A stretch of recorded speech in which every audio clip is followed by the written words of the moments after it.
मतलब जाके उनसे कहें कि क्लास में क्यों सर हो रहा है? क्या हो रहा है सर? सर ग्रुप में जो कुछ हो रहा है ग्रुप में सर डिक्टेट मतलब क्लास में सर बेमतलब का मतलब यहाँ क्या कर रहे हैं?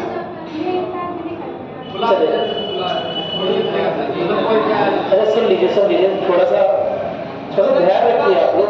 ठीक है, अगर किसी को कोई समस्या भी है तो उन्होंने बात अपनी जायज तक रखनी है ना, आप लोग क्यों परेशान हो गए? अभी तो सर कोऑर्डिनेटर उसी लिए सर वो नियुक्त हुए हैं, उनसे जाके वो कह रहे होंगे मतलब चलिए परेशान हो, ठीक है, कोई समस्या नहीं, शांत रहिए।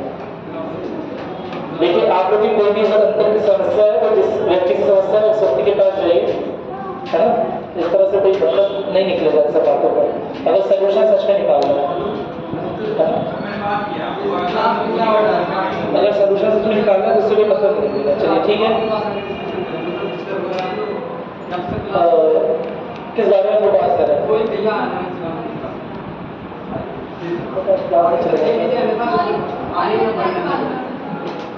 मौलिक अधिकार बना के आते हैं, माइंड बना के आते हैं हम।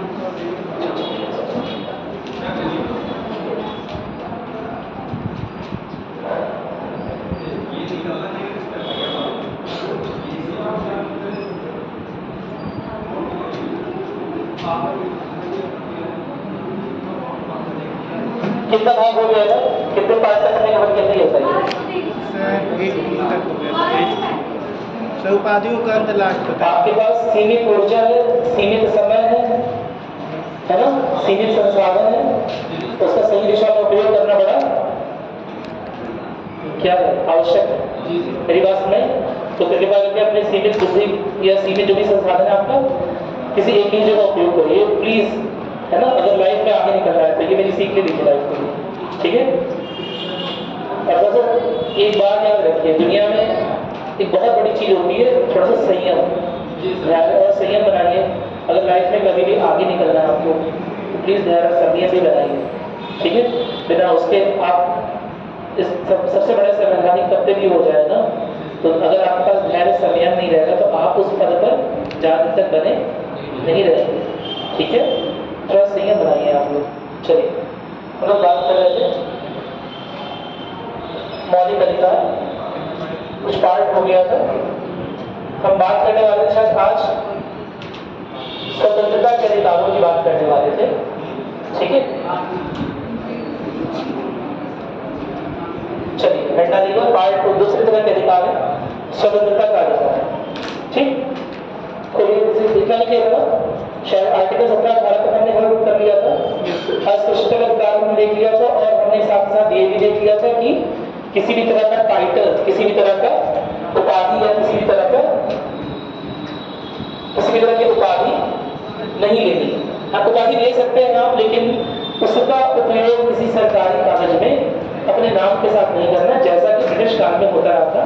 यह देखा गया था कि ब्रिटिश सरकार ने बहुत सारे लोगों को जिन्हें उपाधियां दी थी, उन्होंने अपने इन सब अधिकारों का क्या किया था, दुरुपयोग किया था। क्या मेरी बात सुनाई? कोई राय बहादुर है तो अलग तरह से दुरुपयोग कर रहा है, कोई लॉर्ड बन गया है, कोई सर बन गया है तो अलग तरह से दुरुपयोग कर रहा है। क्या मेरी बात समझ आ रही है? ठीक है, तो वो दुरुपयोग खत्म हो गया था, उसकी वजह से ये उपाधियों का मतलब दुरुपयोग खत्म करना था, जिसकी वजह से यह देना बड़ा जरूरी था, इसलिए आर्टिकल 15 को अलग से लिखा गया। क्या मेरी बात क्लियर है? कहीं ना कहीं ये भी समानता के लिए कि लोग अपनी उपाधियों का अलग यूज ना करें, लोगों को जो प्रिविलेज मिल रही है, लोगों को जो एक तरह से समाज में सामाजिक इज्जत, सामाजिक हैसियत मिल रही है, उसका लोग दुरुपयोग ना करें, ठीक है। कोई दिक्कत तो नहीं है इसमें, ठीक है। अच्छा, इसमें ये बात अधूरी लिखी है कि भारत के नागरिक को विदेशी उपाधि नहीं स्वीकार कर सकते हैं, लेकिन उसका उपयोग नहीं कर सकते। क्या मेरी बात सुन रहे हैं? चलो अगला देखते हैं स्वतंत्रता का अधिकार, राइट टू फ्रीडम। लिख लीजिएगा इसे, लिखिए स्वतंत्रता का अधिकार। सबसे इंपॉर्टेंट हमारा है अनुच्छेद 19, है ना।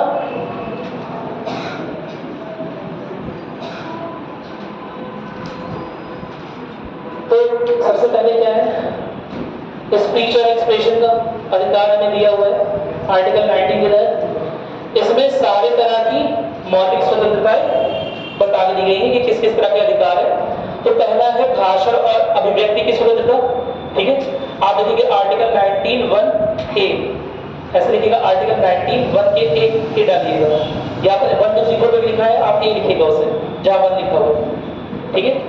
भाषण और अभिव्यक्ति की स्वतंत्रता। भारत में किसी हर एक नागरिक को भाषण देने की, स्पीच देने की, कुछ भी व्यक्त करने की जो उसके मन में आ रहा है, उसकी पूरी तरह से मौलिक स्वतंत्रता दी गई है। लेकिन हमेशा इस बात का ध्यान रखना है कि यह सारी स्वतंत्रताएं जो कि मूलभूत अधिकारों के अंदर में दी गई है, ये एब्सोल्यूट नहीं है, सर्वशक्तिशाली नहीं है। इनके ऊपर कुछ रीजनेबल रिस्ट्रिक्शंस, कुछ लिमिटेशन, कुछ सीमाएं लगाई गई। क्या मेरी बात क्लियर है? जैसे भाषण और अभिव्यक्ति की स्वतंत्रता तो है, हम कुछ भी बोल सकते हैं, उसे हमें गलती से कोई रोक नहीं रहा है ना। हम अपने विचारों की अभिव्यक्ति कर सकते हैं, जो भी हमें पसंद है वो बोल सकते हैं। लेकिन फिर भी बोलते वक्त यह बात ध्यान में रखनी है कि उससे हमारी राष्ट्र की एकता, अखंडता, सुरक्षा, प्रतिष्ठा पर किसी तरह का दाग ना लगने पाए। क्या मेरी बात क्लियर है? किसी भी तरह से राष्ट्र में शांति, अगर शांति का अगर माहौल है तो बना रहे, किसी भी तरह से राष्ट्र की जो व्याप्त शांति है वो भंग ना हो। आप देखते होंगे बहुत सारे लोग भड़काऊ भाषण दे रहे होते हैं। क्या मेरी बात समझ आ रही है? तो अगर भड़काऊ भाषण दिया भी जा रहा है तो बोल सकता है ना कि मेरे पास तो बोलने की स्वतंत्रता है, वो बोल सकता है मेरे पास अभिव्यक्ति की स्वतंत्रता है। क्या मेरी बात समझ आई? कोई दिक्कत तो नहीं। तो अगर अभिव्यक्ति की स्वतंत्रता है तो क्या सीमा है? क्या क्या बोल सकते हैं? कुछ भी बोल सकते हैं। क्या सीधे नारे लगाने लगेंगे कि भारत क्या ऐसा हो जाएगा, भारत बर्बाद हो जाएगा, इस तरह के नारे लगाएंगे हम लोग? ऑफ कोर्स नॉट, है ना। हमारे लिए हमारी अभिव्यक्ति की स्वतंत्रता उतनी ही है संविधान द्वारा प्रोवाइडेड, यानी कि संविधान के द्वारा दी गई, जहां तक सीमा रेखा तय होती हो, जहां तक सीमा रेखा तय होती हो राष्ट्रहित की। क्या मेरी बात समझ आ गई? अगर हमारी अभिव्यक्ति की स्वतंत्रता से राष्ट्र की गरिमा को किसी भी तरह की ठेस पहुंचती है तो हमारी सीमा रेखा वहीं तक है, उससे ऊपर नहीं बढ़ सकते। क्या मेरी बात क्लियर है? कि जहां तक राष्ट्र की गरिमा को ठेस न पहुंचे, जहां तक न केवल राष्ट्र की गरिमा, साथ ही साथ जैसे एक राष्ट्र बहुत सारे लोग हैं, आप किसी कम्युनिटी के खिलाफ जाके भाषण दे रहे हैं, है ना, ऐसे में वहां पर उपद्रव का माहौल हो सकता है, वायलेंस हो सकता है, हिंसा हो सकती है। क्या मेरी बात समझ आ रही है? तो वो सारी सीमाओं के अंदर ही हमें अपनी बात करनी है, कभी कोई ऐसी बात नहीं करनी है जिससे यह जो तय सीमा है वो छूट जाए। क्या मेरी बात क्लियर है? कोई दिक्कत तो नहीं है ना? चलिए, अभी सब लोग का दिमाग कहीं और ही चला गया है, कुछ और ही नहीं है। आप लोग विचलित बहुत जल्दी हो जाते हो, थोड़ा सा बुद्धा वाला स्टेट है ना, जो बुद्ध का दिमागी स्टेट रहता है वो थोड़ा सा अपनाओ, ठीक है। कि छोटी मोटी चीजों पर विचलित मत हो, तुम्हारी विचलितता जो है वो तुम्हारे लिए बड़ी हानिकारक है।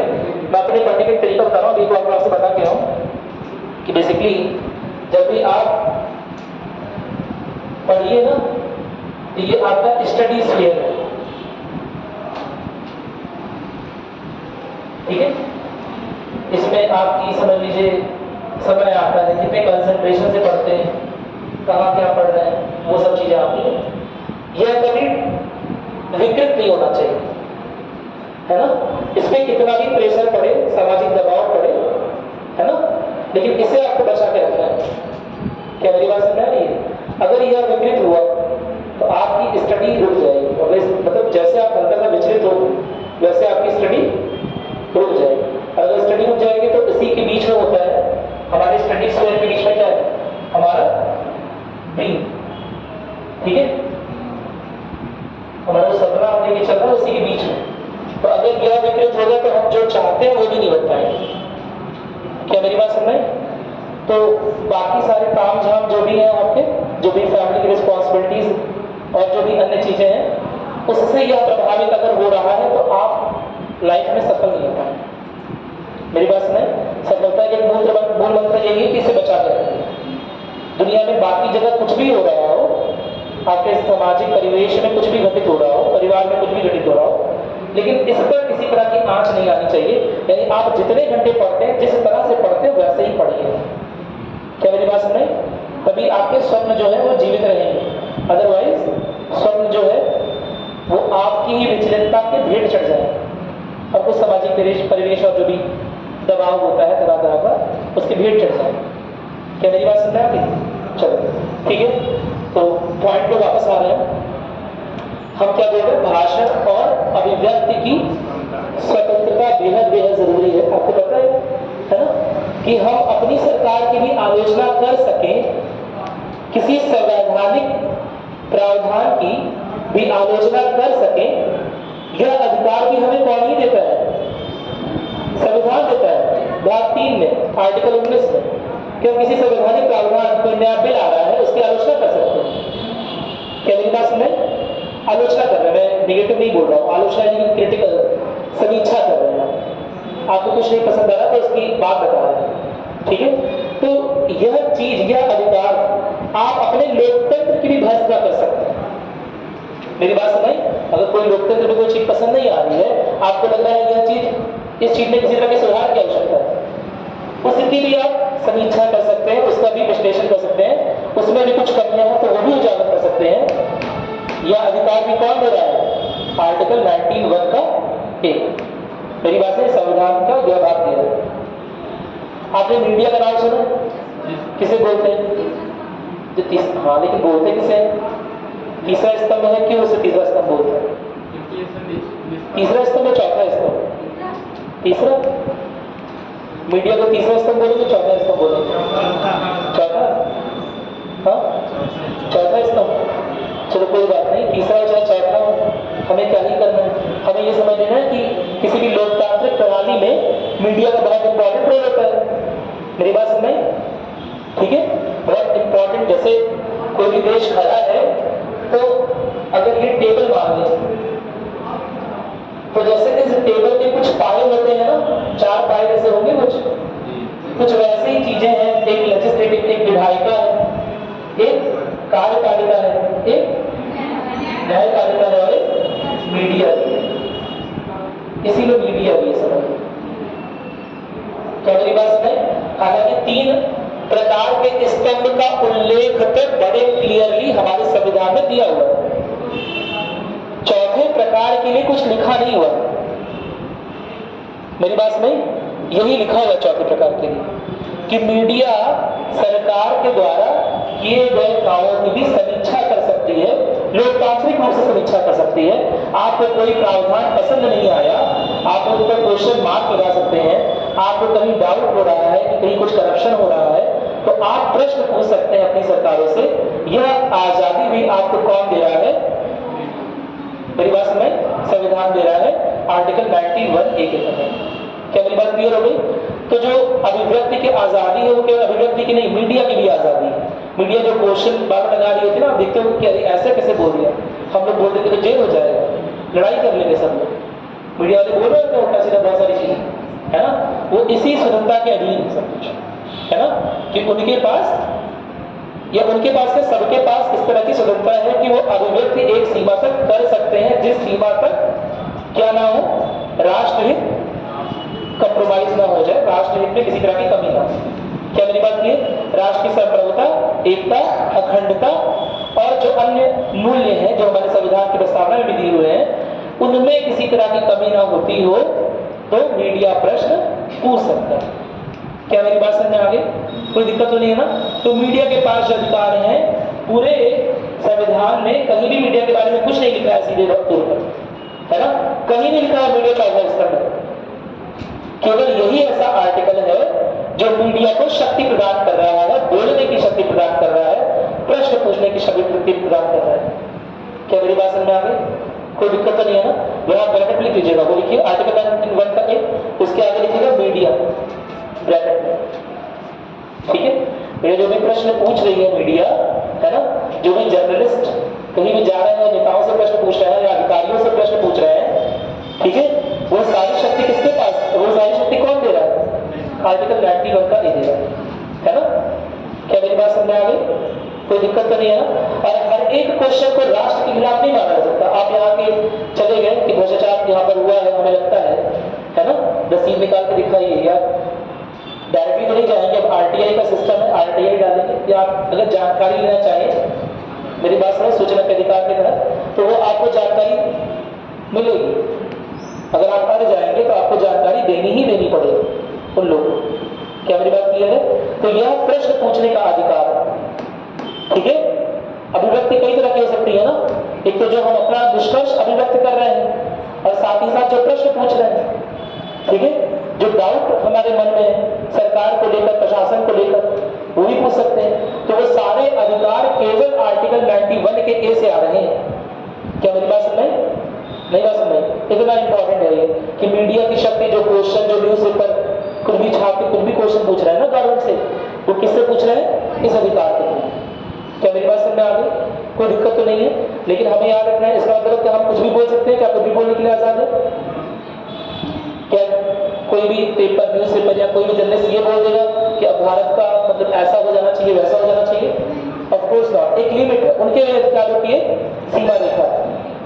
क्या मेरी बात क्लियर है? कोई दिक्कत तो नहीं है ना?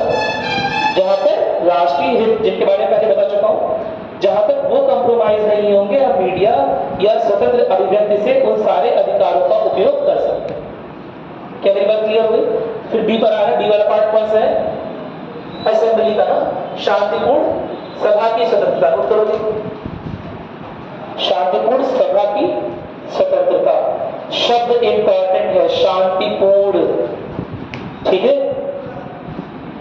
सभा करना है, सारे लोग पहुंच गए AK-47 लेकर, सभा करने आए हैं, क्या पुलिस इजाजत देगी? नहीं देगी, क्योंकि आपका रवैया लग नहीं रहा है कि शांतिपूर्ण वाला वहां पर। क्या मेरी बात सुन रही? सब लोग चाकू रख के घूम रहे हैं सभा में, कहेंगे इस सभा में एंट्री करने का यही मांगा गया था कि जिसके पास चाकू हो उसकी को एंट्री मिलेगी या जिसके पास बड़ी तलवार हो। क्या ऐसी सभा होने दी जाएगी? ऑफ कोर्स नॉट, है ना? होने ही नहीं दी जाएगी। क्यों? क्योंकि आपके रवैये से लग रहा होगा कि आप शांतिपूर्ण सभा करने के पक्ष में नहीं है। समझे? तो शांतिपूर्ण सभा करने का अधिकार है, यानी कि आप कुछ लोग इकट्ठा हो सकते हैं, कुछ बहस कर सकते हैं, किसी मुद्दे पर अपनी राय व्यक्त कर सकते हैं, लेकिन यह सारी चीजें क्या होनी चाहिए? शांतिपूर्ण तरीके से होनी चाहिए, है ना? यह चीज दिखा रहा है कि अन्य पार्टियों या अन्य दलों या अन्य घटकों के पास भी अधिकार है ना? जो कभी कभी सभाएं होती हैं गवर्नमेंट के खिलाफ, उसका अधिकार दे रखा है, बशर्ते वो सारी जो सभाएं हैं वो कैसी हो? शांतिपूर्ण हो। और याद एक और बात रखनी है, एक दिन इस बारे में बात भी हुई थी शायद, कि सभाएं जब हो रही हो तो ये आपका लोकतांत्रिक अधिकार है, नो डाउट, लेकिन आपके लिए जो सभा हो रही है, मेरी बात सुनाई, उसकी वजह से किसी अन्य के लोकतांत्रिक अधिकारों का क्षरण ना हो जाए। क्या मेरी बात क्लियर है? कोई दिक्कत तो नहीं है? मतलब आपने जो सभा की है ना, उससे ऐसा ना हो जाए कि आपने बहुत बड़ा रास्ता ब्लॉक कर दिया है, दूसरों को परेशान कर रहे हैं, उस सभा में कुछ उपद्रवी तत्व आ गए, है ना, जो वहां के रेसिडेंट्स को, वहां के निवासियों को परेशान कर रहे हैं। क्या मेरी बात समझ आ रही है? तो अगर शांतिपूर्ण सभा नहीं है, आपको शायद एक आंदोलन चला था फार्मर्स के टाइम पे, शाहीन बाग आंदोलन, नहीं, सिटीजनशिप अमेंडमेंट एक्ट के टाइम पे शाहीन बाग आंदोलन चला, सुना होगा, है ना? तो क्या वो लग रहा था, उस पर इल्जाम लग रहा था, इल्जाम ये लग रहा था कि सभा तो हो सकती है लेकिन शांतिपूर्ण ढंग से होनी चाहिए, वो शांतिपूर्ण नहीं रह जा रही। क्या मेरी बात समझ में आ रही है? कोई दिक्कत तो नहीं है ना? ठीक है। तो आपको याद रखना है कि शांतिपूर्ण सभा किसी भी प्रकार की आप कर सकते हैं। शांतिपूर्ण सभा किसी भी प्रकार की जा सकती है। किस सीमा तक की जा सकती है? जिससे वही राष्ट्रहित वाली बात हमेशा रहेगी। सभा कर रहे हैं लेकिन वहां पर कोई ऐसी भाषण दे दिया, है ना, वहां पर कुछ ऐसे काम कर दिए, आपने सभा की और वहां पर कुछ किसी धार्मिक सिंबल को जलाने लगे, आपने सभा की और वहां पर किसी धार्मिक सिंबल को जलाने लगे, किसी धार्मिक चिन्ह को जलाने लगे, है ना, जिससे उपद्रव का माहौल हो सकता है, हिंसा का माहौल हो सकता है, सांप्रदायिक घटनाएं, है ना, हो सकती है। ऐसे में क्या आपको वैसी सभा आयोजित करने की परमिशन दी जाएगी? नहीं दी जाएगी। क्या मेरी बात समझ में आ गई? कोई दिक्कत तो नहीं है ना? ठीक है। पुतला जलाने का अधिकार नहीं है आपको, मेरी बात समझ? यह डिबेटेबल है, कभी कुछ लिखा नहीं है, लेकिन असल में किसी भी तरह का वायलेंस नहीं होना चाहिए। मेरी बात समझ? तो पुतला लोग जला लेते हैं, है ना, बहुत कुछ कर लेते हैं। कुछ लोगों ने संविधान की कॉपी वॉपी भी कहीं फाड़ दी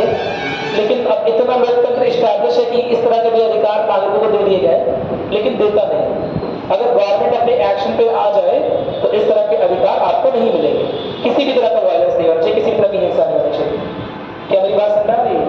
स्ट्राइक नहीं कर सकते आप इस तरह से जिससे यातायात बाधित हो, देश बाधित हो, देश की डेवलपमेंट बाधित हो।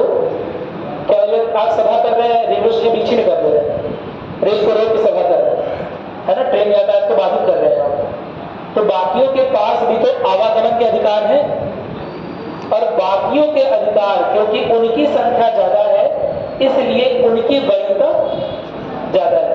आप 50 लोग मिलकर एक सभा कर रहे हैं जिसकी वजह से पूरी व्यवस्था जो है वो ठप पड़ गई है, जिसकी वजह से बस्ती में लाखों लोगों का जीवन अस्त व्यस्त है। क्या मेरी बात समझ? तो उन लाखों लोगों के या उन हजारों लोगों के अधिकार आप 50 लोगों के अधिकार से अधिक माने जाएंगे, उनका वरीयता अधिक माना जाएगा। क्या मेरी बात? उन्हें वरीयता क्रम में ऊपर रखा जाएगा। क्या मेरी बात समझ आ गई? कोई दिक्कत तो नहीं है ना? तो नोट करिएगा इसे। शांतिपूर्ण सभा की स्वतंत्रता, लेकिन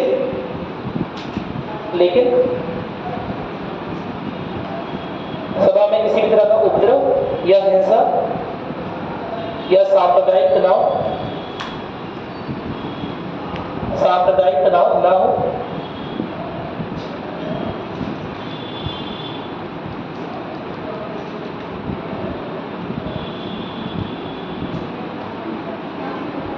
सांप्रदायिक तनाव ना हो, ठीक है। या राष्ट्रहित से किसी भी हाल में कोई भी समझौता ना हो। राष्ट्रहित, अब देखो जब मैं राष्ट्र बोल रहा हूं, ठीक है, तो मैं बोल रहा हूं राष्ट्र, लेकिन मेरा मतलब है राज्य, और राज्य में 4 तरह की चीज आ गई। क्या चीज आ गई? जनसंख्या यानी लोग, टेरिटरी यानी कि जगह, और सरकार भी आ गई, और संप्रभुता भी आ गई। देश की संप्रभुता, देश के लोग, देश की जगहों पर किसी तरह की परेशानी नहीं आनी चाहिए। देश के सरकारी सामान जो भी हैं उन्हें किसी भी तरह का नुकसान नहीं पहुंचना चाहिए आपकी सभा के द्वारा। क्या मेरी बात समझ आ गई? कोई दिक्कत तो नहीं है? ठीक है। तो राज्य हित को ध्यान रखें। जब मैं राष्ट्र बोलता हूं तो आप राज्य समझा करिए। पॉलिटिकल सेंस में उसे क्या समझते हैं? राज्य, ठीक है।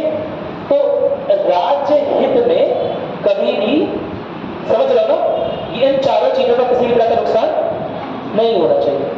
क्या मेरी बात समझ आ गई? इसमें कोई समस्या नहीं है ना? चलिए ठीक है। चौथे पर आ रहे हैं, सॉरी तीसरे पर आ रहे हैं। तीसरा क्या है? एसोसिएशन बनाने का स्वतंत्रता, यानी कि आप कोई समूह बना सकते हैं, ठीक है।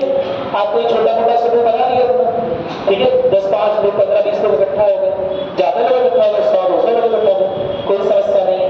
राष्ट्र आपको या संविधान आपको यह अधिकार देता है कि आप अपना समूह खुद बना सकते हैं, उसमें अपनी बातों को व्यक्त कर सकते हैं, उस समूह को अपने हिसाब से निर्देशित कर सकते हैं, गाइड कर सकते हैं। क्या मेरी बात समझ आ गई? कोई दिक्कत तो नहीं है। लेकिन अगेन आपने कोई ऐसा समूह बना लिया जिसका मकसद ये है ना, क्या लगाना, जगह जगह बम लगाना। मेरी बात समझ? आप अपना अलकायदा बनाना चाह रहे हैं, अपना तालिबान बनाना चाह रहे हैं, क्या इसकी आज़ादी आपको राज्य देगा? क्या संविधान देता है? तो आप यह नहीं बोलेंगे कि हमें संघ बनाने की आज़ादी दे रहा है। संघ बनाने की आज़ादी है, लेकिन दोबारा से ऐसे ही संघ बना सकते हैं जिससे राष्ट्र हित किसी भी तरह से कॉम्प्रोमाइज ना हो, उससे किसी तरह का समझौता ना हो। क्या मेरी बात सुनी? और राज्य हित में वो 4 चीजें आ गई आपकी। पहला तो राज्य के जो क्षेत्र है, दूसरा उसकी पॉपुलेशन है, तीसरा उसकी संप्रभुता, चौथा उसकी सरकार। क्या मेरी बात क्लियर है? कोई दिक्कत तो नहीं है इसमें? ठीक है, नोट करिएगा, जल्दी से लिखिएगा। संघ का निर्माण करने की स्वतंत्रता, लेकिन किसी भी रूप में राष्ट्र विरोधी, किसी भी रूप में राष्ट्र विरोधी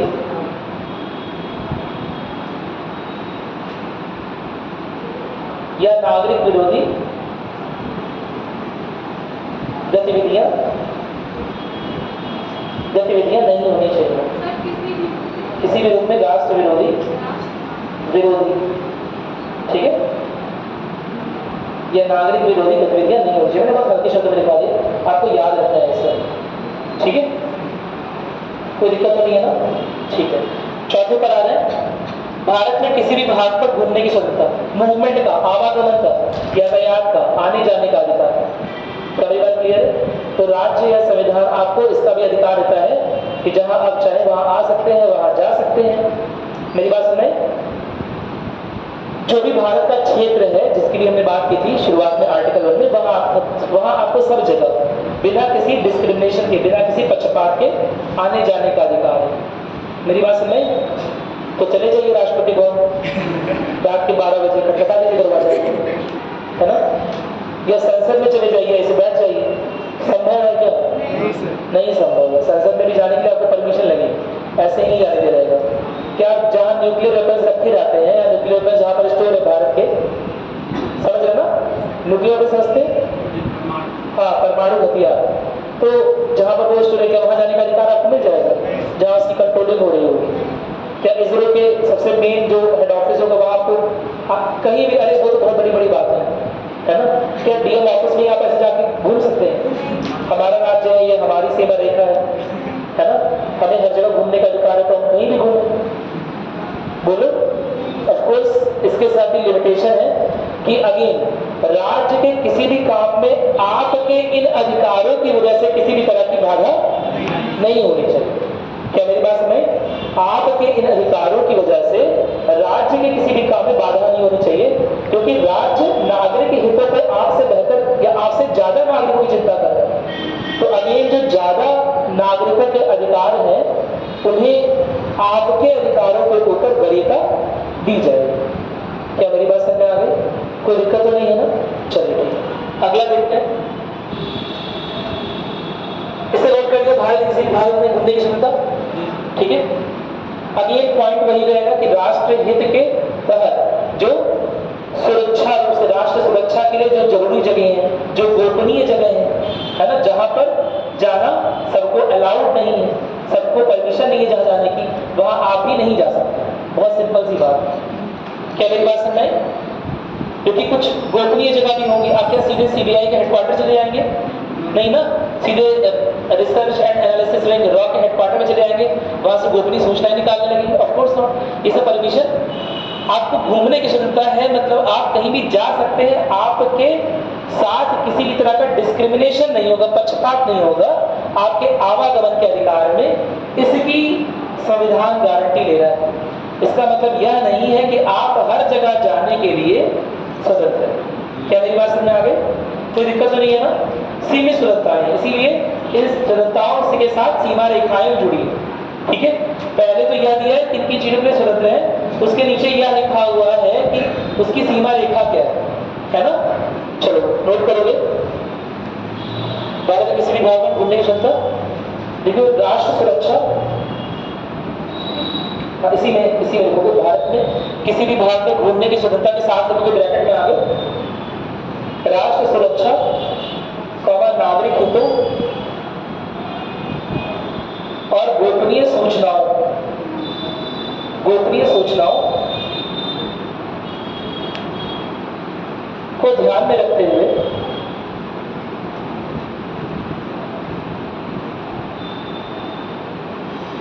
आपको, या ऐसा मत देखो, नागरिकों को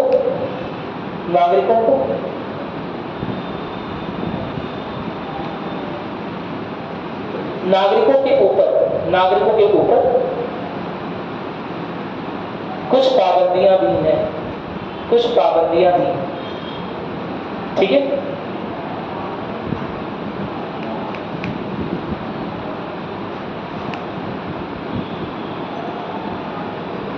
का नाम सुना? धारा 144 क्या होता है? इसमें से 4 लोग को एक साथ भीड़ बनाने का अनुमति। हाँ करेक्ट। तो धारा 144 में जाएगी तो आपको क्या सभा करने का अधिकार रहेगा? नहीं रहेगा। मेरी बात सुनें भाई, राष्ट्र हित में उस समय सांप्रदायिक तनाव या कुछ भी इस तरह का कुछ बढ़ रहा है तो राष्ट्र हित में एक डिसीजन लिया गया है, वहां आप अपने इन सब अधिकारों का उपयोग नहीं कर सकते। धारा 144 में जाइए, फिर आपका आवागमन भी बाधित किया जाएगा। क्या मेरी बात समझ आ रही है? कोई दिक्कत तो नहीं है, कोई समस्या तो नहीं है? चलिए ठीक है, आगे बढ़ते हैं। इसके अलावा लिखिएगा किसी भी व्यापार, किसी भी व्यवसाय, व्यापार या पेशे का पालन करने की स्वतंत्रता। इसमें एक स्वतंत्रता गायब हो गई है, बसने की स्वतंत्रता लिखी, चलिए भी लिखवा देता हूँ, है ना। थोड़ा सा उल्टा ऑर्डर हो गया है। इसके पहले एक स्वतंत्रता आती है किसी भी जगह पर बसने की स्वतंत्रता, लिखिएगा। इसमें एक पॉइंट गायब है शायद, लिखिएगा किसी भी जगह पर बसने की स्वतंत्रता।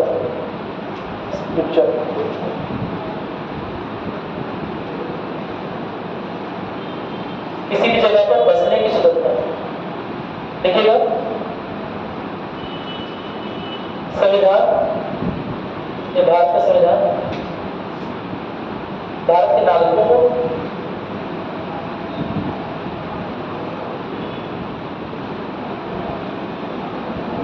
पूरे भारत में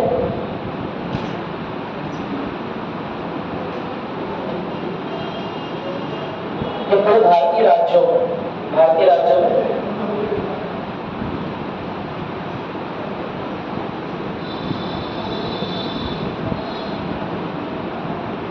कहीं भी बसने की स्वतंत्रता देता है, कहीं भी बसने की स्वतंत्रता देता है।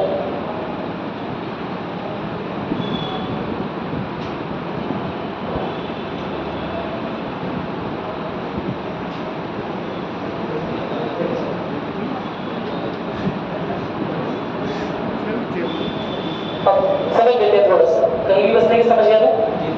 कहीं भी बसने की स्वतंत्रता मतलब कहीं भी नहीं बस सकते। हाँ, कहीं भी बसने की स्वतंत्रता देने का मतलब हो गया कहीं भी नहीं बस सकते। कहीं भी राज्य बोल रहा है आप नहीं बस सकते, इसका मतलब आपका निवास स्थान जहां पर भी आप रह रहे हैं उसी के लिए आपकी प्लॉटिंग जरूरी। आप बोलोगे हम कहीं बसेंगे, चाहे हमारी प्रॉपर्टी हो चाहे किसी और की प्रॉपर्टी हो, हम वहीं पे झंडे गाड़ लेंगे। कल से अपना निवास स्थान चेंज करके राष्ट्रपति भवन में ले आएंगे, मेरी बात में अपना बेटर ले आएंगे, वहीं पर बांध देंगे मच्छरदानी समेत। मेरी बात समझ कि आज से हमारा निवास स्थान यही है, तो राज्य क्या स्वतंत्रता दे रहा है इसकी?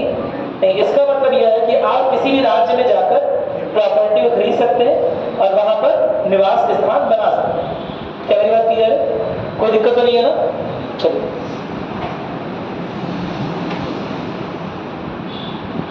एक और थोड़े शब्दों का उपयोग करना है, इसीलिए मैं यहाँ पर आ रहा हूँ थोड़ा सा, है ना।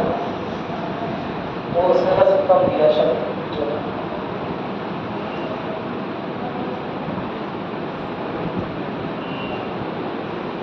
इसमें भी कमी दी गई है, परेशान।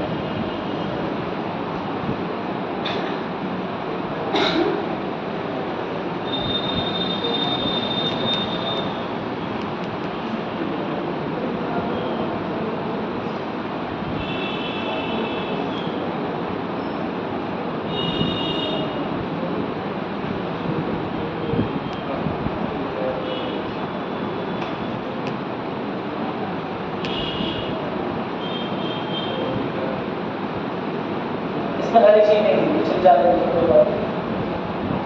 चलो, मैं आज आपको रीजनेबल रिस्ट्रिक्शन भेजूंगा, है ना।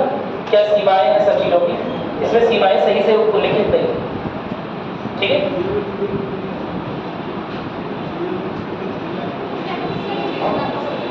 हाँ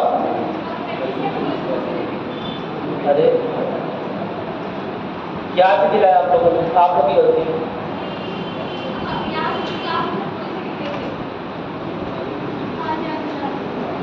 कौन सा है?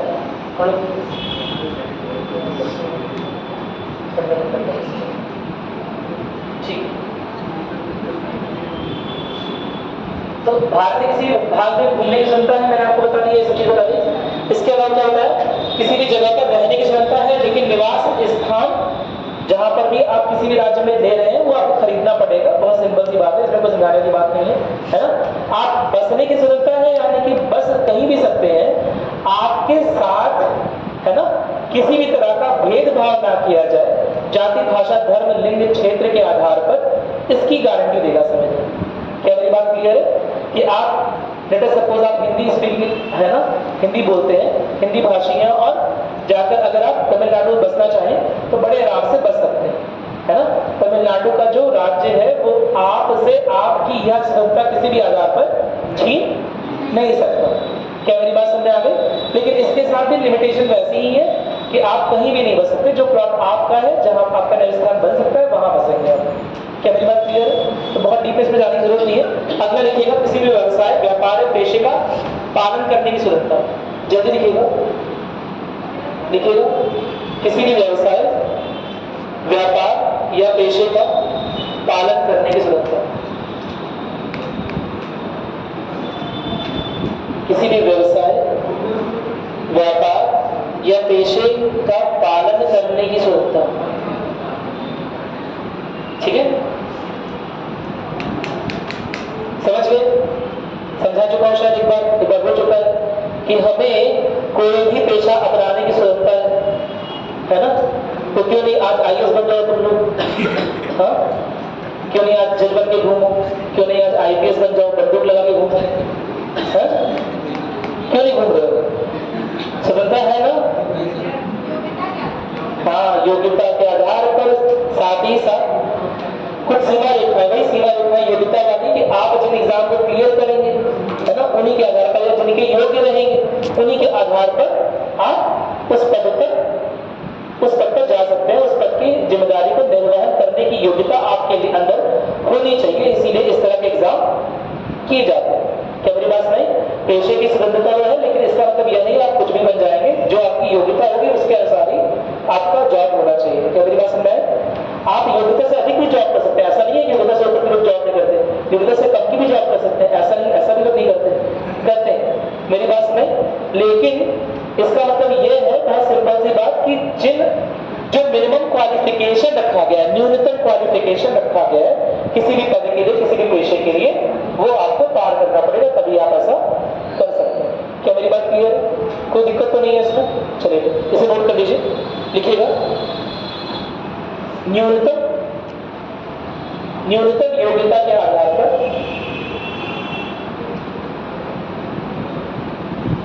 न्यूनतम योग्यता के आधार पर ही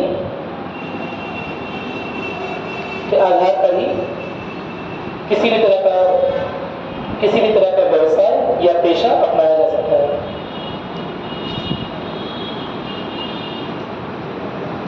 किसी भी तरह का व्यवसाय या पेशा अपनाया जा सकता है। ठीक है, कोई दिक्कत तो नहीं है ना?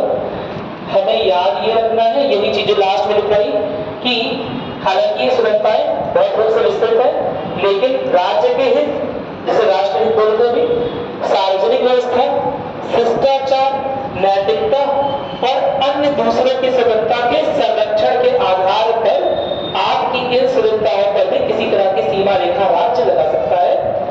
क्या मेरी बात क्लियर है? यह संविधान लगाता है, कोई दिक्कत तो नहीं है ना? शिष्टाचार, आपको अभिव्यक्ति की स्वतंत्रता है, तो हमारे कपड़े भी किसी तरह की अभिव्यक्ति है। क्या आपको लगता है कि हम अपने केवल बातों से अभिव्यक्त नहीं कर रहे हैं? हम जिस तरह की शैली का उपयोग कर रहे हैं, जिस तरह के कपड़े हमने पहने हैं, वह भी क्या हमारी अभिव्यक्ति का साधन नहीं है? हमारी अभिव्यक्ति का माध्यम। तो अगर किसी भी तरह से हम इस स्वतंत्रता को बाधित कर रहे हैं, अगर किसी तरह से शिष्टाचार की कमी हो रही है, क्या मेरी बात क्लियर है? ठीक है, तो राज्य आपको आपकी उन स्वतंत्रताओं को छीन सकता है। क्या मेरी बात समझ में आ गई? कोई दिक्कत तो नहीं है ना? एकदम क्लियर हो गया मेरे ख्याल से तुम्हें, और तो कुछ ज्यादा जाने की जरूरत नहीं है। ऐसा कुछ पूछना तो बताओ, इतना क्लियर हो गया? एक बार पहले जो थोड़ा बहुत दिखा है, या इसमें अगर आप नोट्स बनाए होंगे, आपको पीडीएफ गया है, इसका वीडियो तो गया है ना आप लोग? इसका वीडियो नहीं गया, इसका नहीं गया। चलिए तो नोट करते चलिए, लेकिन ये स्वतंत्रताएं लिख लेंगे यहाँ भी टाइम। चलिए ठीक है, लेकिन आप लोग नोट करके लाते नहीं है, तो भेजने की बात नहीं लाते हैं। चलिए ठीक है, देखते हैं आज भेजते देखते कितना नोट करके लाते हैं। मैंने करंट इश्यूज भेजा था टेक्निकल अफेयर्स का, उसमें चौथी या पचवीं न्यूज 125वां संशोधन था, पढ़ा था उसे? कौन से अनुसूची से संबंधित था? छठवीं। पढ़ा ही नहीं आगे लोगों ने। पॉलिटिकल अफेयर्स गया कि नहीं गया तुम्हारे में, है ना?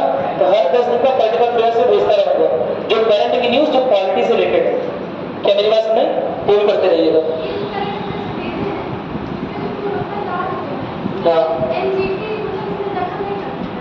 एनजीटी ग्रीन ट्रिब्यूनल, एनजीटी मतलब ग्रीन ट्रिब्यूनल होता है।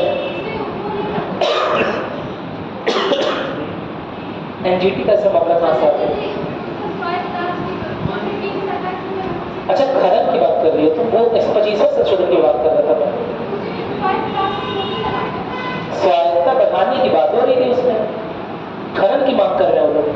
अब ये नहीं, उसमें तो एनजीटी कुछ ना कुछ कर रही है ना, इस तरह से खनन, मेरे ख्याल से खनन की मांग नहीं, खनन वाला अलग करंट अफेयर है, ये वाला अलग है, ये अलग है। चलो इधर देखिएगा, ठीक है। अनुच्छेद 20 पर आ रहे हैं, क्या भारतीय संविधान क्या अच्छे भोले भाले मासूम नागरिकों जैसे आप लोग हैं, मेरी बात सुनिए, क्या उन्हें ही अधिकार देता है बस? हाँ, क्या सभी नागरिकों को अधिकार देता है? सभी नागरिकों को। कुछ आपराधिक तत्व नहीं हो सकते हैं, मेरी बात सही? क्या अपराधी होने के बाद क्या उनके अधिकार खत्म हो गए?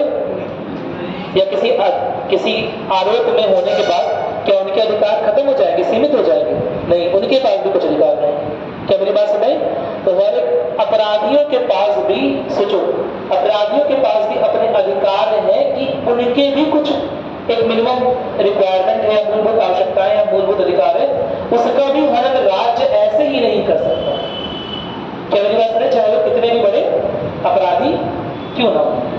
क्या मेरी बात क्लियर है? तो अपराधियों के मामले में संरक्षण के अधिकार बोले, अपराधियों के मामले में संरक्षण के अधिकार 3 तरह के बेसिकली हैं कि किसी भी व्यक्ति को उस समय के कानून के तहत अपराध के बिना दंडित नहीं किया जाएगा। इसका क्या मतलब हुआ? इसे बोलते हैं इंग्लिश में एक्स या पोस्ट फैक्टो क्रिमिनल लेजिस्लेशन।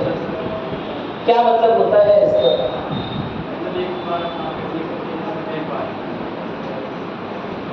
वो तो चीज है, एक बार वाली तो नहीं, एक और इसका मतलब है जिस समय अपराध करे उसी समय के कानून के हिसाब से। हाँ, जिस समय अपराध घटित हुए हैं वेरी गुड, उसी समय के कानून के अनुसार ही क्या होगा? सजा होगी। ये नहीं कि आपने आज आम चोरी कर लिया, आज तक उसका कानून था कि एक आम चोरी करने का 1 रुपया है फाइन। मेरी बात सुनाई? जिस दिन आप पर आरोप लगा, कानूनी कार्रवाई शुरू हुई, उसके अगले ही दिन सरकार ने कानून ही बदल दिया, कहा आम चोरी करने पर हाथ काट दिए जाएंगे। मेरी बात समझ नहीं है? क्या ये अपराधियों के साथ क्या ये जस्टिफिकेशन होगा, जस्टिस होगा? नहीं होगा। हमारा संविधान इस तरह से लिखा गया है कि अपराधियों के साथ भी, है ना, क्या मेरी बात सुनाई? उन्हें भी न्याय मिल सके, उनके साथ भी न्यायोचित व्यवहार हो। क्या मेरी बात क्लियर हो गई? कोई दिक्कत तो नहीं है ना? ठीक है। तो पहला यही है कि किसी भी व्यक्ति को उस समय के कानून के तहत ही अपराध में दंडित किया जाएगा, जो कानून उस समय लिखा होगा, ऐसा नहीं होगा। अच्छा, इन सब चीजों की वजह से अगर आपने कभी सुना हो या पुरानी क्वालिटी पढ़ी हो, तो टाडा, कॉफी पोसा, मीसा को लेकर, यूएपीए को लेकर कभी कभी बातें हो जाती हैं। क्या मेरी बात सुनाई? जैसे संजय दत्त जब संजय दत्त ने आपने सुना होगा 1992-93 के लास्ट में जब छापे पड़े थे तो उनके यहाँ AK-47 पाई गई थी। क्या मेरी बात सुनाई? तो उस समय जो अवैध हथियारों को रखने का कानून रहा होगा, उसके अनुसार ही उन्हें क्या मिलेगा? अपराध मिलेगा। अगर आगे चलकर वह कानून किसी भी तरह से बदला जा रहा है, मेरी बात समझें, अगर आगे चलकर वह कानून किसी भी तरह से बदला जा रहा है, कुछ नए प्रावधान डाले जा रहे हैं कि किसी के पास अवैध इतनी बड़ी वेपन्स मिलेगा, कोई इतना बड़ा, समझ रहे हो ना, कोई इतना बड़ा हथियार मिलेगा, तो उसे हम सीधे आतंकवादी घोषित कर लेंगे। लेट अस सपोज कि आगे चलकर कानून बदल दिया गया, लेकिन तो उन पर वो सजा नहीं कायम हो, है ना, उन पर पुराने कानून के अनुसार ही सजा उन्हें मिलेगी। याद रहेगी बात, इसमें कोई दिक्कत तो नहीं है। श्रीलंका वाले केस में ऐसा हुआ था, इसलिए मैं आपको बता रहा हूँ। ठीक, हाँ, क्योंकि मीजा यूएपीए आ गए, बहुत सारी चीजें आ गई, इसीलिए खत्म हो गया। उस तरह का कोई आरोप रहेगा जो चल रहा होगा तो टाडा के अनुसार मिलेगी। हाँ, उस तरह का जब टाडा जारी था, है ना, उस समय जो उस अपराध की श्रेणी में आए गए होंगे, उन्हें टाडा के अनुसार सजा मिलेगी। क्या मेरी बात सुनाई? चलिए ठीक, आगे बढ़ रहे। किसी भी व्यक्ति को उसी अपराध के एक से एक बार दंडित नहीं किया जाएगा, है ना। कोई अपराध किसी ने कर दिया, अगर उसकी दंड उसे मिल चुका है ना, तो ये नहीं कि एक बार निचली अदालत में दंड दिलवा दिया उसे, है ना, उसके 10 साल की सजा पूरी हो गई है, अब ऊपरी अदालत में चल जाएगी, उसी सजा को दोबारा दिलवाइए, यह साइकिल नहीं चल पाएगी। क्या मेरी बात समझ में? क्या मेरी बात समझ में आ रही है? किसी व्यक्ति ने अगर एक बार अपराध किया है तो उसका दंड भी कितनी बार होगा? एक ही बार होगा उसी अपराध के लिए। क्या मेरी बात क्लियर है? ठीक है। एसोसिएटेड अपराध होते हैं, कभी कभी एसोसिएटेड जो अपराध होते हैं साथ ही साथ के अपराध, क्या मेरी बात क्लियर है? उनके लिए अलग अलग सजाएं हो सकती हैं। क्या मेरी बात क्लियर है? उनके लिए अलग अलग सजाएं कैसे होगी। जैसे मान लीजिए किसी ने किसी को किडनैप किया है ना, और वो पकड़ा गया, किडनैपिंग के टाइम पे उसने उसे बहुत बेरहमी से मारा, जिसकी वजह से उसकी लाइफ भी गई नहीं है। तो अभी जो उस पर केस चलेगा शुरुआत में वो किडनैपिंग का और हत्या के प्रयास का चलेगा, लेकिन अगर वो मर जाता है तो आगे चलकर हत्या का भी केस चलेगा। क्या मेरी बात समझ? तो एसोसिएटेड अपराध में ऐसा नहीं है, लेकिन अगर एक बार दंड मिल गया है किसी अपराध का तो फिर दोबारा उसे दंड नहीं मिलेगा, उसी अपराध का नहीं मिलेगा, किसी अन्य एसोसिएटेड उसी से संबंधित किसी अन्य अपराध का मिल सकता है। क्या मेरी बात समझ? उसी अपराध के दौरान किसी अन्य अपराध का भी मिल सकता है, लेकिन उस अपराध का दोबारा से नहीं मिलेगा दंड। क्या मेरी बात समझ आ गई?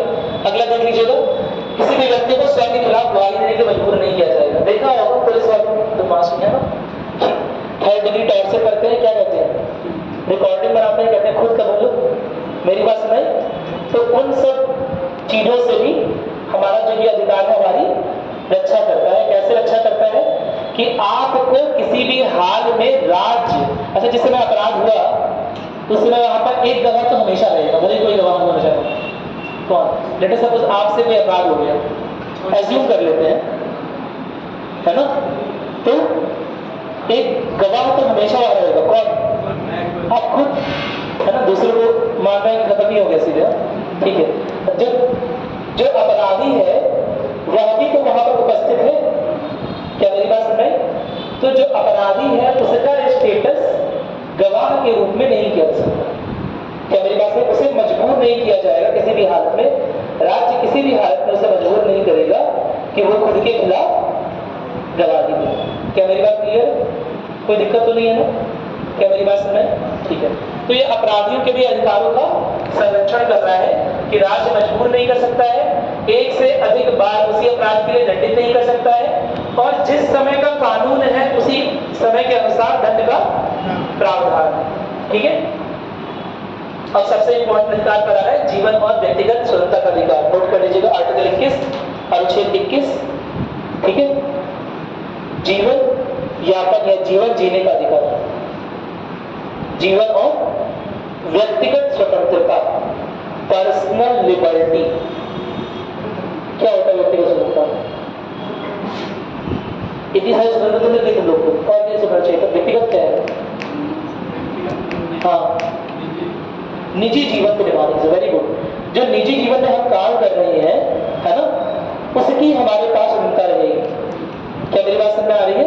उसमें किसी भी तरह का समझ आओगे, किसी भी तरह का हस्तक्षेप अननेसेसरी सरकार या राज्य की ओर से नहीं किया जाएगा। तो व्यक्तिगत स्वतंत्रता, जीवन जीने की स्वतंत्रता यह सुनिश्चित करती है कि नागरिक जो है वो अच्छा जीवन जी सके। अब अच्छा जीवन जीने के लिए क्या क्या चाहिए होगा? अच्छा सब उस कितनी बड़ी बड़ी बातें, छोटी मोटी चीज बताओ। अच्छा जीवन जीने के लिए क्या चाहिए तुम लोगों को? मोबाइल, जियो नेटवर्क, हाँ, रोटी कपड़ा मकान, उसके लिए हाँ वही मूलभूत चीजें हैं। ठीक है। रोटी कपड़ा मकान तो चाहिए ही चाहिए। अच्छी रोटी यानी कि खाना गुणवत्तापूर्ण होना चाहिए। ऐसा ना हो कि पेस्टिसाइड बहुत ज्यादा बढ़ गए। तो गवर्नमेंट इसकी भी जांच करती रहेगी कि जो मंडियों में जो अनाज आ रहा है उसमें जो खाना लोगों में जा रहा है, जो लोगों की थाली में जा रहा है, क्या वो गुणवत्तापूर्ण है कि नहीं। क्या मेरी बात समझ? जो बिस्कुट जा रहा है, जो टूथपेस्ट कर रहा है, जितनी भी चीजों का यूज कर रहे हो, कहीं ऐसी कुछ चीजें तो नहीं है जिसकी वजह से तुम्हारे जीवन की गुणवत्ता या तुम्हारे जीवन में किसी तरह का खलल आ सकता है, तुम्हारे जीवन का तुम्हें नुकसान हो सकता है। क्या मेरी बात समझ में आ रही है? कोई दिक्कत तो नहीं है ना? ठीक है। और जीवन जीने के लिए खाना चाहिए। और क्या चाहिए? स्वच्छ पर्यावरण। वेरी गुड, है ना। अच्छा पर्यावरण आपको सब कुछ दे रखा है गवर्नमेंट, तमाम तरह के अधिकार बोल रहे हो, हमें ये चाहिए, हमें स्वतंत्रता का अधिकार चाहिए, लेकिन सांस लेने के लिए ऑक्सीजन बची ही नहीं। अब क्या करोगे? अब सर्वाइव ही नहीं कर पाओगे, कैसे पहुंचोगे सुप्रीम कोर्ट? मेरी बात में रास्ते में ही खत्म हो जाए। क्या मेरी बात क्लियर है? तो राज्य को यह सुनिश्चित करना है कि स्वस्थ पर्यावरण जो कि जीवन की एक मूलभूत आवश्यकता है वह भी लोगों के पास रहे। मेरी बात सुने, उसका भी अधिकार है लोगों के पास, ताकि एक अच्छा गुणवत्तापूर्ण जीवन व निर्वहन किया जा सके। चाहिए। क्या मेरी बात समझ में आ गई? कोई दिक्कत तो नहीं है ना? और क्या चाहिए तुम्हें? कि चारों तरफ अराजकता ना फैली। अरे भैया बहुत सारी चीजें चाहिए। जीवन जीने के अधिकार में ना एक बार मेनका गांधी का केस हुआ इसी चीज को लेकर, ठीक है, और मूवमेंट को लेकर। तो अगर उनका यातायात बाधित किया जा रहा था, शायद उन्हें पासपोर्ट इस वजह से नहीं मिल रहा था, तो वो ये बोल रही है क्योंकि मुझे बाहर नहीं जाने दिया जा रहा है, इसलिए उस गुणवत्तापूर्वक जीवन जिसकी मैं आकांक्षी हूं वो मुझे नहीं मिल पा रहा। क्या मेरी बात क्लियर है? मेनका गांधी ने, और उसके बाद जीवन जीने के अधिकार को लेकर बहुत तमाम बहसें हुई कि जीवन जीने के अधिकार में कौन कौन से तत्व हैं, जीवन के अधिकार में कौन कौन से तत्व हैं, एक अच्छा जीवन व्यतीत करने के लिए क्या क्या चाहिए होगा। क्या आपको लगता है कि एजुकेशन चाहिए होगी? चाहिए ना? क्या मेरी बात समझ? वायु चाहिए, अच्छा पानी चाहिए, अच्छा खाना चाहिए, अच्छा माहौल चाहिए, सांप्रदायिक तनाव ना हो वह भी चाहिए, लॉ एंड ऑर्डर यानी कि कानून एवं प्रशासन भी चाहिए। क्या मेरी बात समझ? कोई दिक्कत तो नहीं है? यह सब इसी अधिकार के परिप्रेक्ष्य में आ रहा है। हाँ, शिक्षा बोला तो एजुकेशन, शिक्षा भी चाहिए, है ना? इस चीज को लेकर, इस चीज को, शिक्षा को लेकर, क्योंकि शिक्षा बहुत बहुत महत्वपूर्ण थी। मेरी बात सुनाई? एक नया आर्टिकल भी लिखा गया और पहले यह आर्टिकल जो है, पहले यह अनुच्छेद जो है वो नीति निर्देशक तत्व में होता था, आगे चलकर इसे अनुच्छेद 21A के रूप में लिया है। क्या मेरी बात क्लियर है? कोई दिक्कत तो नहीं है इसमें? नोट करिएगा, इससे नोट जो है कर लीजिए, है ना? यह अनुच्छेद क्या कह रहा है कि विधि द्वारा स्थापित प्रक्रिया के अलावा जीवन और उसके व्यक्तिगत स्वतंत्रता से वंचित नहीं किया जाएगा। इसमें यह बात बहुत जरूरी है। जीवन जीने का अधिकार है ना? लेकिन आप 10 बजे तक खून करके बैठे हैं, है ना? फांसी हो रही है आपको, आप कह रहे हैं जीवन जीने का अधिकार है। मेरी बात सुनाए? इसलिए यहाँ क्या बात लिखी हुई है? विधि के द्वारा स्थापित प्रक्रिया। क्या मेरी बात क्लियर है? विधि के द्वारा जो स्थापित प्रक्रिया है उसके अनुसार राज्य आपसे आपका यह अधिकार छीन भी सकता है। मेरी बात समझ में आ गई? अगर आपने दूसरे का जीवन ले लिया है या कसम खा ली है कि 100 लोगों को मार के मरेंगे, मेरी बात समझ? यानी कि आपका जीवन दूसरे के, समझ रहे हो, दूसरे के जीवन के लिए घातक हो सकता है, तो क्या उनकी जीवन सुरक्षा का अधिकार नहीं है ना? उनके पास जो जीवन जीने का अधिकार है। और यदि आप एक जो है, अगर आपके अधिकार की वजह से अन्य तमाम नागरिकों के अधिकारों का क्षरण होता है या ह्रास होता है, तो ऐसे में आपके अधिकार की वरीयता कम होगी। क्या मेरी बात समझे? कोई दिक्कत तो नहीं? एकदम क्लियर हो गया? चलो ठीक है। तो जीवन जीने का अधिकार है, लेकिन विधि द्वारा स्थापित प्रक्रिया जो है ना? आपने किसी के साथ बहुत गलत कर दिया है, आपराधिक षड्यंत्र में पाए गए और बहुत सारी चीजों में पाए गए, तो आपसे राज्य को जो है आपके जीवन जीने का अधिकार छीन सकता है।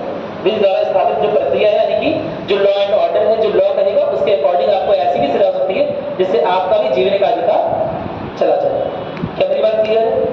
कोई दिक्कत तो नहीं है ना? ठीक है, आगे बढ़ते हैं। आर्टिकल 21 है सबसे इंपॉर्टेंट, शिक्षा का अधिकार, है ना? किस अमेंडमेंट में, किस संशोधन में ऐड हुआ है? 86 में, ठीक है। किस सन में? 2002। नोट करिएगा, लिखिए, देखिए 86वें संवैधानिक संशोधन ब्रैकेट में 2002 के तहत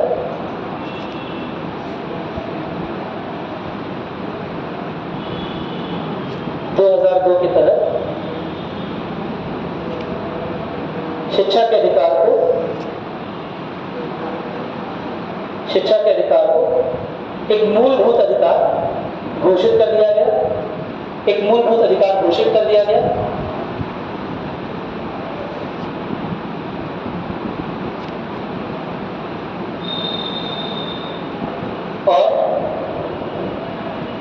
और 6 से 14 वर्ष तक की आयु के,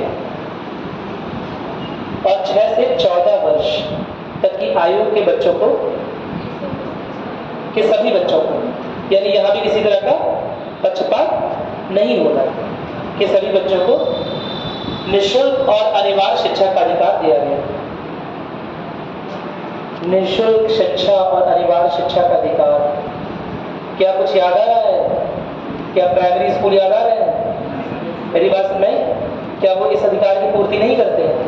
करते हैं कि अगर किसी भी तरह से कोई बच्चा किसी आर्थिक कारण से, है ना, कहाँ नहीं जा पा रहा हो, किसी प्राइवेट स्कूल में नहीं जा पा रहा हो, तो राज्य की ये जिम्मेदारी है कि उसके इस अधिकार की पूर्ति करे। और जगह जगह पर ऐसा नहीं कि 50 किलोमीटर दूर एक प्राइमरी स्कूल खुला है वहां तक जाएगा वो, जिसके पास आर्थिक साधन नहीं है तो कैसे जाएगा वहां? क्या मेरी बात समझ में? कोई दिक्कत तो नहीं है ना? तो इसीलिए हर एक गांव में, हर एक पास में क्या खुलेगा? प्राइमरी स्कूल खुलेगा, है ना? नजदीकी प्राइमरी स्कूल खुलेगा किसी जनसंख्या के पास, जिससे वो सारे बच्चे वहां पर जा सके। जगह जगह खुल रहा है, अभी भी खुल रहा है, बताइए होगा आप लोगों को। मेरी बात सुनाई? उसका कारण है कि जहां भी जनसंख्या है वहां तक पहुंच सके, तो बच्चों को जाने आने में 2-4 किलोमीटर, 5-10 किलोमीटर की यात्रा ज्यादा ना तय करनी पड़े। क्या मेरी बात समझ में आ गई? कोई दिक्कत तो नहीं है ना इसमें? ठीक है। अब 2-4 किलोमीटर की तो नहीं करनी पड़ेगी। चलो, हाँ, पल्स पोलियो ड्रॉप, हाँ, शिक्षा के अधिकार में नहीं आएगा वो किसमें आएगा? वो जीवन जीने के अधिकार में आ सकता है स्वतंत्र, है ना? जीवन जीने के जीवन जीने के अधिकार में एक और चीज है, स्वास्थ्य का अधिकार। और उसी स्वास्थ्य के अधिकार के रूप में बहुत सारी क्या प्रोग्राम चलाए जाते हैं। मिशन इंद्रधनुष नाम सुना है? देख कर आएंगे मिशन इंद्रधनुष में कितनी बीमारियां कवर होती है, कितनी कवर होती है? 7 या 8? मिशन इंद्रधनुष में अब उसका नाम चेंज कर दिया है, मिशन इंद्रधनुष प्लस कर दिया गया। इसमें 8 दवाइयां, उसमें 8 बीमारियों के लिए, है ना, टीकाकरण की योजना। क्या मेरी बात क्लियर है? कोई दिक्कत तो नहीं है? हाँ, तो ये जीवन जीने का अधिकार ही तो है उनका, बच्चों का जीवन जीने का अधिकार है। अगर उन्हें वहां से बीमारियां हो जाएंगी तो कहीं ना कहीं या तो उनकी डेथ हो सकती है या फिर उनकी शारीरिक कोई कमी आ जाएगी, जो भी अगेन जीवन जीने की स्वतंत्रता को बाधित करेगी। किसी भी तरह की शारीरिक कमी नहीं, जिस तरह का जीवन यापन करना चाहिए, अच्छा गुणवत्तापूर्ण, कैसा जीवन जीना है बताया था ना, अच्छा गुणवत्तापूर्ण जीवन की बात हो रही है। कोई भी जीवन नहीं जी लेना है इसमें, जीवन जीने का अधिकार। मेरी बात में, जीवन तो सभी जी रहे हैं, ठीक है, लेकिन अच्छा जीवन रहे, गुणवत्तापूर्ण जीवन रहे, उसका कोई पर्पस रहे, कोई ऑब्जेक्टिव रहे, ठीक है? क्या मेरी बात क्लियर हो रही है? तो उसके लिए क्या किया जाता है? बहुत सारे प्रोग्राम चलाए जाते हैं सरकार के द्वारा, तरह तरह की योजनाएं चलाई जाती हैं, है ना? स्वास्थ्य शिविर लगाए जाते हैं, जिससे क्या हो, जिससे जो बच्चों के अधिकार है कम से कम उनकी तो रक्षा की जा सके। क्या मेरी बात क्लियर है? बच्चों पे कितना फोकस क्यों होता है? आप लोग कितना फोकस क्यों नहीं जाता? हाँ, क्योंकि आप लोग भविष्य है, वो आने वाले भविष्य, हमेशा आने वाले के बारे में ज्यादा सोचे। क्या मेरी बात समझ? चलो, क्या मेरी बात क्लियर है? मानव सबसे महत्वपूर्ण संसाधन है किसी देश के लिए, मानव सबसे महत्वपूर्ण संसाधन है किसी देश के लिए। अगर उनका सार्वभौमिक विकास नहीं होगा, अगर उनका भौतिक, शारीरिक, मानसिक, समझ रहे हो ना, हर तरह का विकास नहीं होगा, तो क्या वो देश के डेवलपमेंट में, क्या देश के विकास में प्रॉपर भागीदारी कर पाएंगे? नहीं कर पाएंगे। क्या मेरी बात समझ में आ गई? चलिए ठीक है। तो वो अनुच्छेद 21 से है, 21A से नहीं है। यहाँ पर भी है, लेकिन ये कि भाई अगर अच्छी पढ़ाई करेगा, शिक्षा करेगा, तो नो डाउट उसका स्पिरिचुअल डेवलपमेंट अच्छा होगा, हो सकता है उसके कमाने के आसार, नौकरी के आसार बढ़ेंगे। क्या मेरी बात समझ में? तो ऐसे में शिक्षा का अधिकार तो वो प्रोवाइड ही करता है। शिक्षा और भी क्यों जरूरी है? अच्छे जीवन के लिए। क्या मेरी बात क्लियर है? अगर अच्छा उच्च गुणवत्ता पूर्वक जीवन चाहिए तो क्या जरूरत है? शिक्षा की जरूरत है। क्या मेरी बात समझ? तो उसके लिए जरूरी है। उसी अधिकार पे डिस्कशन करते करते ही आर्टिकल 21A निकला है। जितने भी A या B, C, D इस तरह के बनाए गए हैं आर्टिकल, जितने भी अनुच्छेद इस तरह बनाए गए हैं, वो अपने पूर्व वाले से मिलते जुलते ही हैं। क्या मेरी बात समझ? तो आर्टिकल 21 जो है उसी से आर्टिकल 21A भी निकला है। कोई दिक्कत तो नहीं है ना? ठीक है, चलिए आगे देखते हैं। अनुच्छेद 22 पर आ रहे हैं, गिरफ्तारी और निरोध के मामलों में संरक्षण। क्या मामले हैं कि अगर आपको गिरफ्तार किया जा रहा है, अरेस्ट किया जा रहा है, तो तुरंत आपको क्या करना पड़ेगा? कारण बताना पड़ेगा सरकार को, है ना? आपके पास वकील द्वारा परामर्श और बचाव का अधिकार रहेगा। साथ ही साथ गिरफ्तार व्यक्ति को 24 घंटे के अंदर न्यायिक मजिस्ट्रेट के समक्ष पेश किया जाना है। इसके अलावा गैर कानूनी रूप से गिरफ्तार व्यक्तियों के संरक्षण के लिए विशेष प्रावधान है, यानी कि उन्हें छोड़ना पड़ेगा, है ना? और जिसने भी ऐसा किया होगा उसके खिलाफ कार्रवाई करने का अधिकार रहेगा। क्या मेरी बात समझ में आ गई? नोट करिए, ऐसे ही नोट करिए। इसमें एक और चीज़ है, प्यूरिटिव एक्शन एक चीज़ है। लिखिए कैसे, इससे पहले लिखिए आप लोग, मैं देख रहा हूँ इसमें।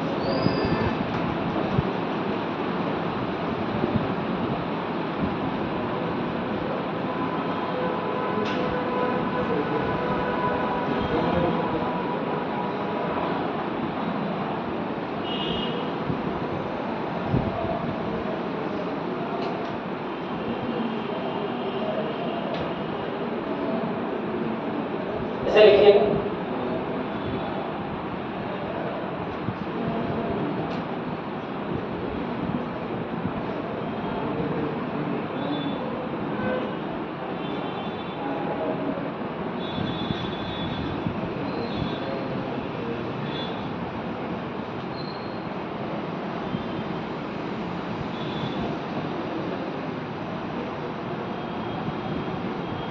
लिखिएगा। इसे नोट करिए। हाँ जल्दी से करिए, तब आगे लिखिए जी। लिखिए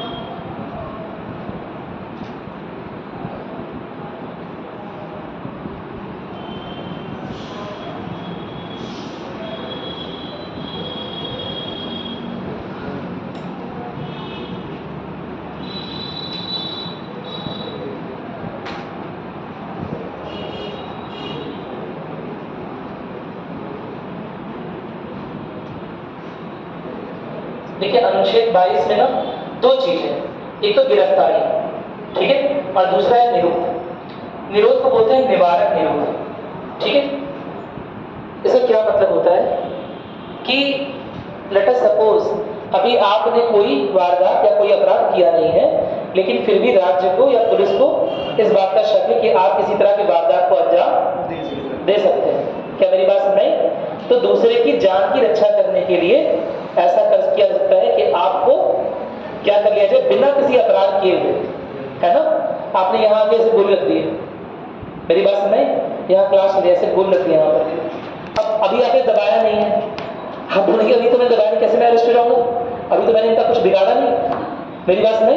लेकिन असल में क्या है, निवारक निरोध राज्य को यह अधिकार देता है कि जिसकी भी ऐसी इंटेंशन हो, जिसकी भी ऐसी कामना हो या ऐसी इंटेंशन हो, उसे भी उसके द्वारा किए गए अपराध के पहले ही क्या कर लिया जाए, अरेस्ट कर लिया जाए। क्या मेरी बात क्लियर है? ठीक है। या ऐसी भी इंटेंशन हो सकती है कि कोई बड़ा हादसा करना है, लेट सपोज कि कोई अपराधी है, कोई आतंकवादी है, वो बम लेके घूम रहा है, अभी से बम प्लांट नहीं कर पाया है अभी वो, लेकिन बम लेके घूम रहा है। क्या मेरी बात क्लियर है? अब जब बम फोड़ देगा तभी उसे गिरफ्तार करने जाओगे?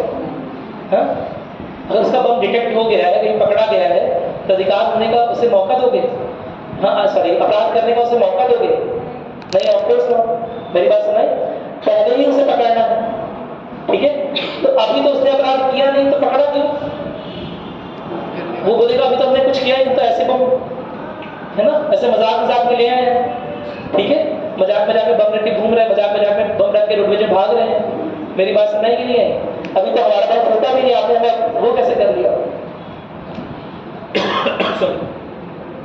अभी तो हमने किसी की जान ली नहीं है, अभी तो हमने कोई अपराध किया नहीं, तो आपने हमें किस रूप में, किस तरह से, समझ रहे हो ना, क्यों हमें अरेस्ट कर लिया, क्यों गिरफ्तार कर लिया? तो वहां ये कानून आता है निवारक निरोध कानून, यानी कि कोई घटना हो, कोई इंसिडेंट हो, उसके पहले ही ऐसी इंटेंशन के साथ यदि कोई काम कर रहा है, तो उसे पुलिस जो है वो अरेस्ट कर सकती है, गिरफ्तार कर सकती है। क्या मेरी बात क्लियर है? तो नोट करना स्टार्ट करेंगे, इसमें लिखा नहीं है, देखिएगा। अनुच्छेद 22 के अंतर्गत ही, अनुच्छेद 22 के अंतर्गत ही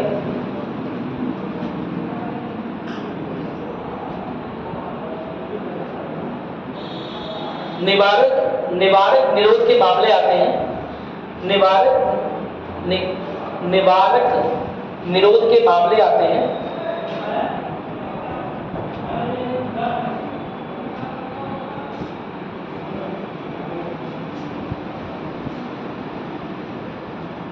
जिसके अंतर्गत या जिसके तहत किसी व्यक्ति को 3 माह के लिए, किसी व्यक्ति को 3 माह के लिए निवारक हिरासत में भेजा जा सकता है, निवारक हिरासत में लिया जा सकता है।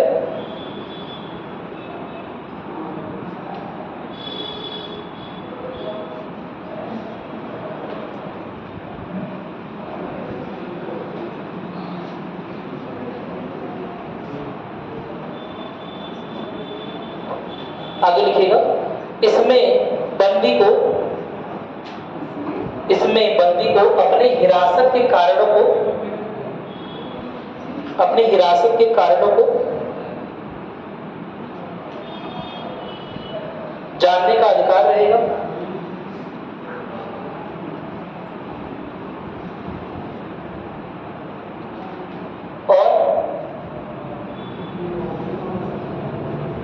और सलाहकार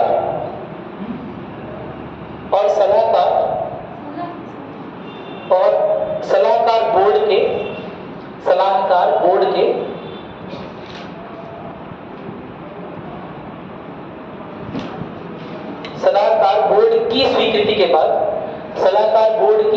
के बाद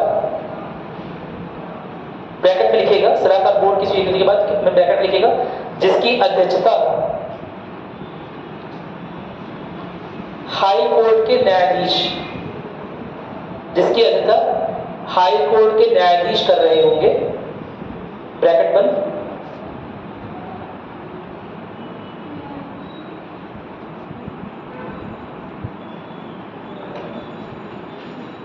सलाहकार बोर्ड की समीक्षा के बाद बढ़ाया जा सकता है, 3 माह से अधिक किया जा सकता है। ठीक है, 3 माह से कर रहे होंगे के बाद ब्रैकेट क्लोज कर लीजिए, है ना। वहां सलाहकार बोर्ड इसलिए लिखा है कि सलाहकार बोर्ड का अध्यक्ष कौन रहेगा, कोई हाई कोर्ट का न्यायाधीश रहेगा। और अगर वो बोलता है तो वह इस मुद्दे को इस तरह पाता है कि कोई बड़ा अपराध कर सकता है आदमी, अभी तक किया नहीं है, तो ऐसे में 3 माह से ऊपर के लिए भी ऐसे आदमी को बंद किया जा सकता है। क्या मेरी बात क्लियर है? निवारक निरोध कानून के अनुसार 3 माह की सजा का प्रावधान है, 3 माह तक हिरासत में रह सकता है, उसे भी कानूनी अवसर दिया जाएगा, खुद को रिप्रेजेंट करने का अथॉरिटी रहेगा। साथ ही साथ एक सलाहकार बोर्ड का गठन किया जाएगा जो हाई कोर्ट के जज के अध्यक्षता में रहेगा। और अगर हाई कोर्ट का जज जो सलाहकार बोर्ड का अध्यक्ष है, वो अगर बोलेगा कि इस व्यक्ति का निवारक निरोध के इस नियम के अनुसार अगर बोलेगा कि इसके हिरासत के दौरान को बढ़ाना है, अगर इसके हिरासत के टाइम को बढ़ाना है, तो उसे बढ़ाया भी जा सकता है, 3 माह से अधिक भी किया जा सकता है। क्या मेरी बात समझ में आ गई? कोई दिक्कत तो नहीं है? चलिए, नहीं, अगर साबित होता है तो सीमा कैसे तय है? तो कानून सीमा तय करेगा। अपराध की श्रेणी पर है, कौन सी सीमा की बात कर रहे हैं? हाँ, वही तो बता, अगर 3 माह से अधिक होना है तो किसके पास जाएंगे? अगर जैसे लेट अस सपोज किसी आतंकवादी को पकड़ लिया गया, यही मुद्दा होता है असल में, है ना। किसी आतंकवादी को या किसी गंभीर अपराधी को पकड़ लिया, किसी गंभीर अपराध की श्रेणी को पकड़ा गया है और वो लगातार अपने कानूनी अधिकारों का उपयोग करते बाहर जाना चाहता है, हटना चाहता है वहां से, तो ऐसे में कोई सलाहकारी बोर्ड रहेगा जिसके अध्यक्ष कौन रहेंगे? हाई कोर्ट के न्यायाधीश रहेंगे। वो डिसीजन देंगे कि क्या 3 माह से बढ़ाया जाए या 3 माह खत्म होने पर इसे छोड़ दिया जाए। मेरी बात सुने, कोई दिक्कत नहीं है। अगर जिस एजेंसी ने उन्हें गिरफ्तार किया हुआ है, अगर उस एजेंसी ने पर्याप्त मात्रा में साक्ष्य मुहैया दे दिए, तो ऐसे में गिरफ्तारी के पीरियड को बढ़ाया जा सकता है, 3 माह से अधिक किया सकता है। जबकि अभी तक उसने कोई अपराध किया नहीं है, लेकिन इंटेंशन थी उसके अपराध करने की। क्या मेरी बात सुन रहे हैं? नजरबंद अलग भी चीजें होती हैं, है ना। नजरबंद चीजें हाउस अरेस्ट होता है, असल में अलग चीजें होती है थोड़ी सी। इसका दुरुपयोग होता है, नजरबंद किसी भी सेंस में बोल सकते हैं। हाँ, वहाँ नजरबंद, ठीक है, तो उस मामले में बोल सकते हैं, लेकिन हर एक मामले में नहीं। लेकिन सपोज कि कोई अपराधी पहले से ही उन्होंने बहुत सारे अपराध किए हैं और फिर कोई नया अपराध करने जा रहा है, तो ऐसे में उसे अरेस्ट भी किया जा सकता है। क्या मेरी बात समझ में? नजरबंद का मामला भी इसी में आता है, यह बोल सकते हैं, ठीक है। लेकिन हर तरह के अपराधी को नजरबंद ही करेंगे ऐसा कोई जरूरी नहीं, ठीक है। नजरबंद में बस ये है कि कुछ सुविधाएं एक्स्ट्रा ले जाती हैं, है ना। चलो, इसका इसके बाद शोषण के विरुद्ध अधिकार पर आ जाइएगा, है ना। अगला पार्ट शोषण के विरुद्ध अधिकार। कौन से आर्टिकल में? आर्टिकल 23 और 24। तो आर्टिकल 23 क्या बोलता है? सबसे आसान है, मानव तस्करी और जबरन श्रम का निषेध कराता है कि आपसे कोई आपके मन के खिलाफ किसी भी तरह का लेबर नहीं करवा सकता, मानव श्रम नहीं करवा सकता। इसी अधिकार के बाद स्लेवरी पूरी तरह से एबॉलिश कर दी गई। स्लेवरी समझ रहे हैं ना, यानी कि जो बधुआ मजदूरी है, गुलामी जो प्रथा है, गुलामी प्रथा तो 1843 से पहले एबॉलिश हो गई थी, लेकिन यह भी दे रहा है कि कोई भी किसी प्रकार का गुलाम नहीं रखेगा। क्या मेरी बात क्लियर है? बधुआ मजदूरों को इसी के बाद आजाद कर दिया गया था। क्या मेरी बात क्लियर है? तो नोट करिएगा इससे, मानव तस्करी और जबरन श्रम का निषेध देखिएगा, यह अनुच्छेद 23 के बारे में, यह अनुच्छेद मानव तस्करी, बधुआ मजदूरी, गुलामी, या ब्रैकेट लिखिएगा दास प्रथा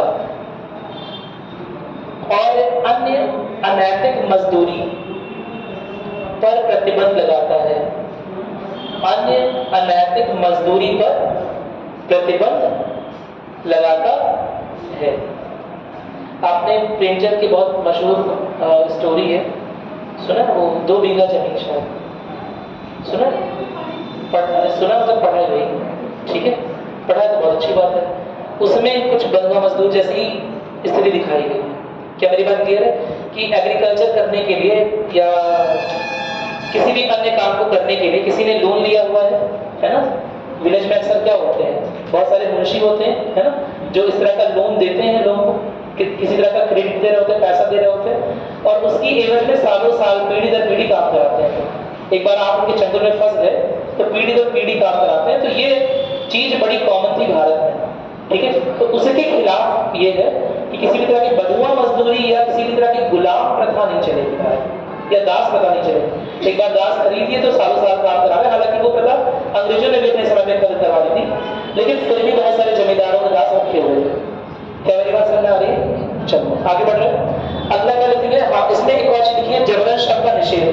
क्या मतलब होता है जबरन श्रम? कि जबरदस्ती आपसे कोई काम नहीं करवा सकते हैं, है ना। तो जबरन श्रम का निषेध का होने का मतलब क्या हुआ कि जबरदस्ती कोई भी प्रेशर देकर आपसे कोई काम नहीं करवा सकता। नोट करिएगा इस बात को, लिखिएगा। किसी भी जबरन श्रम या किसी भी तरह का श्रम आपसे या नागरिकों से जबरदस्ती नहीं करवाया जा सकता, ठीक है। कोई दिक्कत नहीं है ना? अनुच्छेद 24 पर आ रहा है, जल्दी से देखिएगा, आसान सा है।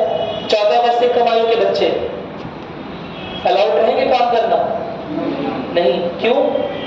उस समय तक देखो, उस समय भी और आज के टाइम में भी विमेन जो है, महिला और छोटे बच्चे सबसे सस्ता लेबर माने जाते हैं।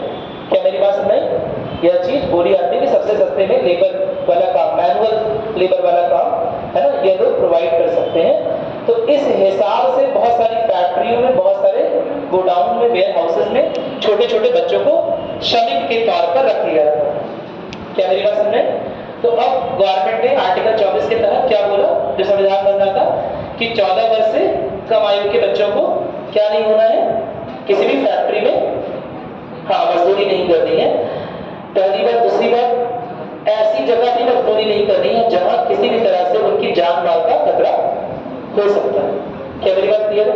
नोट करिएगा इसे, देखिएगा। 14 वर्ष से कम आयु के बच्चों को खदान समझते हैं आप? कोयले की खदान, आपने वो मूवी देखी होगी, कौन सी थी? कोयले की खदान। हाँ, बहुत सारी मूवीज देखते हैं हम लोग। KGF देखी होगी, गैंग्स ऑफ वसेपुर देखी होगी। उसमें भी कोयले के खदान के बारे में, कोयले की खदान से वो लोग निकाल रहे होते हैं कोयला निकालना बहुत कठिन काम है। उसमें तरह तरह के विस्फोट हो सकते हैं, उसमें गैसों का रिसाव हो सकता है, कभी पानी बरसेगा तो ऐसे में वहां पर पूरा भर सकता है पानी, है ना। तो ऐसे में छोटे बच्चे अपनी जान को कैसे संभालेंगे? क्या मेरी बात क्लियर? तो उनकी स्वतंत्रता, मतलब उन्हें एक तरह से अधिकार देते हुए, उन्हें शोषण के विरुद्ध अधिकार देते हुए आर्टिकल 24 लिखा गया कि वो किसी भी तरह से फैक्ट्री, खदान या अन्य किसी ऐसे कारखाने पर जहां पर किसी भी तरह से जान माल की हानि हो सकती है वो काम नहीं करेंगे। समझ में आ गया? अगला है बहुत इंपॉर्टेंट आर्टिकल 25, धार्मिक स्वतंत्रता का अधिकार, आर्टिकल 25, 26, 27। ठीक है, नोट करिएगा जल्दी से। धार्मिक स्वतंत्रता का अधिकार अनुच्छेद 25, जल्दी नोट करिए, इसमें मेन पॉइंट लिखवा दें बस। ठीक है, धर्म की स्वतंत्रता क्या बोलती है कि अपने धर्म का पालन कर सकते हैं, अभ्यास कर सकते हैं, प्रचार कर सकते हैं। प्रचार का मतलब यह करता ही नहीं है कि दूसरे को जबरदस्ती अपने धर्म में शामिल कर लेंगे। मेरी बात में उसे उसके मन ना होने के बावजूद, है ना, या उसे कुछ लालच देकर अपने धर्म में शामिल नहीं कर सकते, लेकिन अपने धर्म का प्रचार प्रसार कर सकते हैं। तो अपने धर्म का पालन, उसका अभ्यास और अपने धर्म का प्रचार करने का अधिकार है, धार्मिक स्वतंत्रता का अधिकार है। हालांकि यह अधिकार सार्वजनिक व्यवस्था है, लेकिन धर्म का पालन करते करते, लेट अस सपोज आपके धर्म में कुछ लिखा हुआ है ना, लेट अस सपोज आप किसी और धर्म को मानते हैं, ABC किसी भी धर्म को मान रहे हैं, और उसमें लिखा हुआ है छोटे बच्चे की बलि देनी। क्या मेरी बात सुन रहे हैं? ठीक है, तो क्या आप इसे मान लेंगे? आप बोलेंगे भाई धार्मिक स्वतंत्रता हमारे धर्म में लिखा हुआ है, हाँ, 100 लोग की बलि देनी है।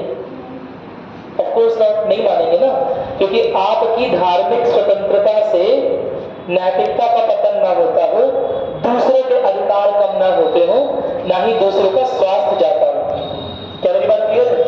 कोई दिक्कत तो नहीं है? आप कोई यज्ञ करने बैठ गए या कोई बहुत बड़ा कोई एक्टिविटी कर रहे हैं, इसमें आपके धर्म के अनुसार या आपके अनुसार सारे जो प्लांट्स हैं या सारे एनिमल्स हैं सबको मार देना है या सबके सारे प्लांट्स जला देना है, तो क्या गवर्नमेंट अलाउ करेगी? राज्य अलाउ करेगा? संविधान अलाउ करता है? नहीं, क्योंकि यह नैतिकता और स्वास्थ्य के विपरीत है।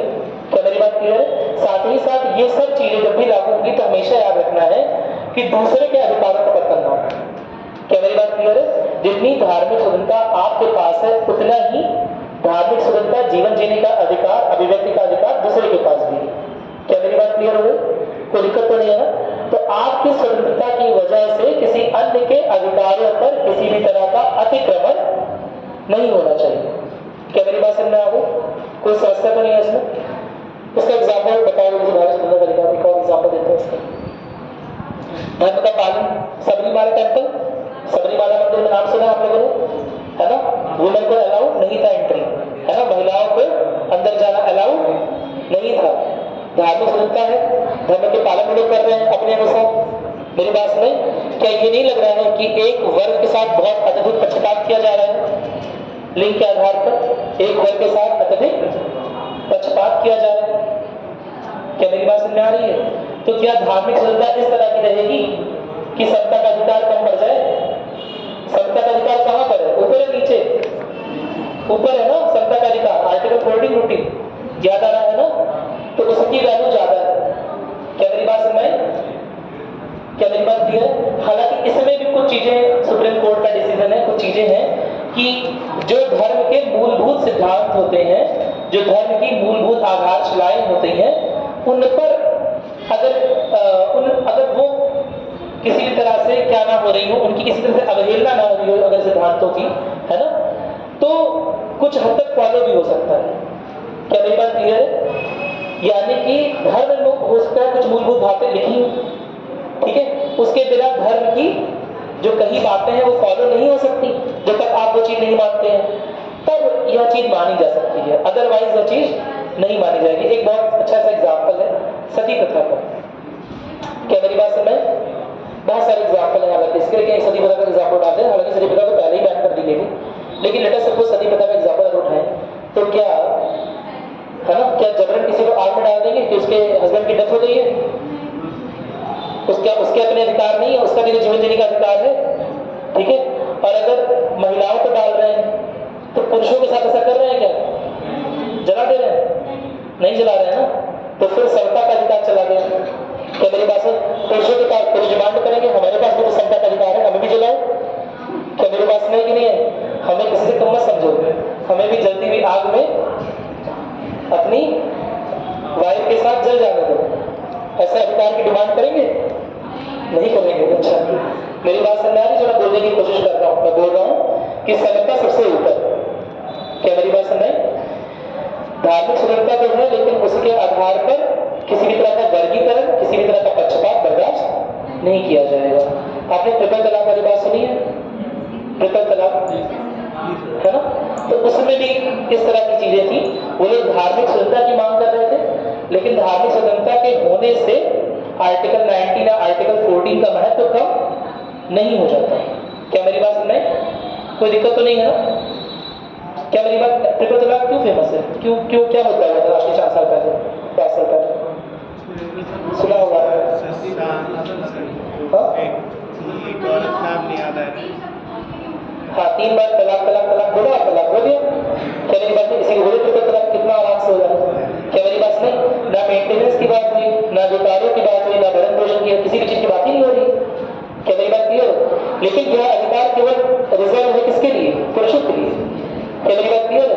तो ऐसे में समता का भी अवहेलना हो रही है ना, अभिव्यक्ति की अवहेलना हो रही है, बहुत सारे अधिकारों का क्षरण हो रहा है। और इसीलिए धार्मिक स्वतंत्रता के नाम पर किसी भी ऐसे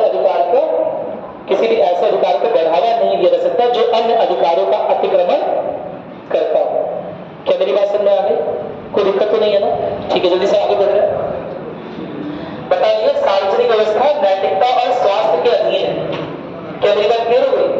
ठीक है। धार्मिक मामले की स्वतंत्रता है, अब इससे चले कल पढ़ेंगे 26 बाकी रह जाता है कुछ ना कुछ हमेशा। चलिए कोई बात नहीं। कुछ पूछना है? कुछ डाउट नहीं पूछिए। इसी में आएगा स्लेव की बेगारी इसी को बोलते हैं, है ना? बंधुआ जब बेगारी मतलब क्या होता है कि 23 बेगारी किसे बोलते हैं? बेगारी व्यवस्था, हाँ, काम करवा के पैसा नहीं देना, तो बंधुआ मजदूरी नहीं करते।